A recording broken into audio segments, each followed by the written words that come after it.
ട്രഷറിയിൽ വീണ്ടും കടുത്ത നിയന്ത്രണം. 5 ലക്ഷം രൂപയിലധികമുള്ള ബില്ല് മാറാൻ ഇനി കഴിയില്ല. തദ്ദേശ സ്ഥാപനങ്ങളിലെ വികസന പ്രവർത്തനങ്ങളെയും കരാറുകാരെയും നിയന്ത്രണം പ്രതികൂലമായി ബാധിക്കും. ബാങ്കുകൾ വഴി മാറാവുന്ന ബിൽ ഡിസ്കൗണ്ടിന് സംവിധാനത്തിലും ആദ്യമായി നിയന്ത്രണം ഏർപ്പെടുത്തി. സാമ്പത്തിക പ്രതിസന്ധി അതിരൂക്ഷമായതിനാൽ ട്രഷറിയിൽ കുത്തനെ നിയന്ത്രണം ഏർപ്പെടുത്തി സർക്കാർ.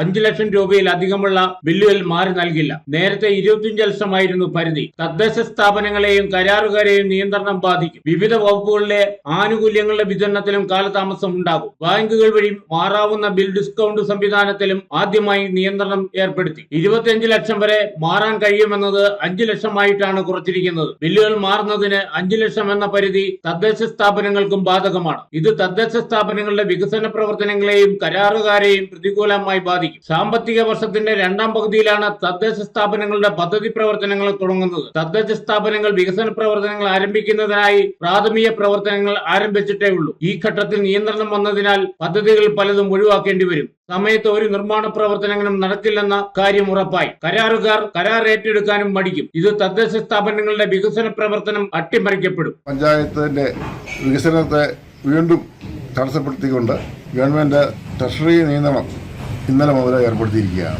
5 ലക്ഷം രൂപ വരെയുള്ള ബില്ലുകൾ മാത്രമേ മാറിക്കൊടുക്കുകയുള്ളൂ എന്നാണ് പറയുന്നത്. ഈ നിയന്ത്രണം മാറ്റിയിട്ട് 5 ലക്ഷത്തിന് മുകളിലുള്ള നിയന്ത്രണം മാറ്റിയിട്ട് ഏതാണ്ട് 1 മാസം പിച്ചുമായുള്ളൂ. 1 മാസത്തിൽ കൂടുതൽ നൽകുന്നില്ല.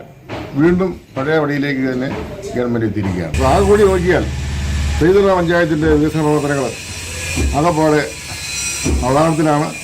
സർക്കാരിന് പണം നൽകാനാവാത്ത സാഹചര്യത്തിൽ കരാറുകാരുടെ ബില്ലുകൾ ബാങ്ക് വഴി മാറാവുന്ന ബിൽ ഡിസ്കൗണ്ട് സംവിധാനത്തിലും ആദ്യമായിട്ടാണ് നിയന്ത്രണം ഏർപ്പെടുത്തിയിരിക്കുന്നത്. ബാങ്കിൽ നിന്ന് ബില്ലിന്റെ 90% തുക വരെയാണ് കിട്ടിയിരുന്നത്. ഇനി ഇത് 5 ലക്ഷം രൂപ വരെ കിട്ടൂ. പണം പിന്നീട് സർക്കാർ ബാങ്കുകൾക്ക് നൽകും. ഇതിന് പലിശ കരാറുകാർ തന്നെ നൽകുകയും വേണം. ബില്ലുകൾ മാറുന്നതിന് നേരത്തെ 5 ലക്ഷമായിരുന്നു പരിധി. ഈ വർഷം ജൂണിലാണ് ഇത് 25 ലക്ഷമാക്കി ഉയർത്തിയത്. സാമ്പത്തിക പ്രതിസന്ധി തുടരുന്നതിനാൽ വീണ്ടും പഴയ അവസ്ഥയിലേക്ക് മടങ്ങിയിരിക്കുകയാണ് ട്രഷറികൾ ഓരോന്നും. Idukki vision news, Upputhara. ഇനി ലോ പ്രൈസിൽ ഹൈ റേഞ്ച് ഓണം. ഏറ്റവും പുതിയ കളക്ഷൻസ് ഏറ്റവും കുറഞ്ഞ വിലയിൽ. High range home appliances.